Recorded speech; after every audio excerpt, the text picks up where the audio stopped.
یک خواهش از مادرهای پسردار، لطفاً موهای پسر بچه 6 ماه تا 12-13 ساله خود بلند نذار. توی دور زمانه‌ای که به دور از هر جغرافیایی انقدر جنسیت ها زیاد شده که نوجوان ها و جوان ها با جنسیت خود خوب بلا تکلیفن، چرا میخواین یک اشتباه از همون بچگی رونق بدین؟ موی کوتاه برای پسره، موی بلند هم برای دختره.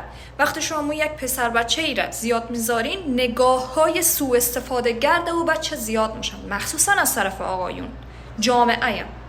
و او بچه فکر میکنه اینطوری خوشگل تره و نگاه آقایون هم دهش متفاوت تره، به مرور تمایل جنسیشی در آقایون شکل میگیره.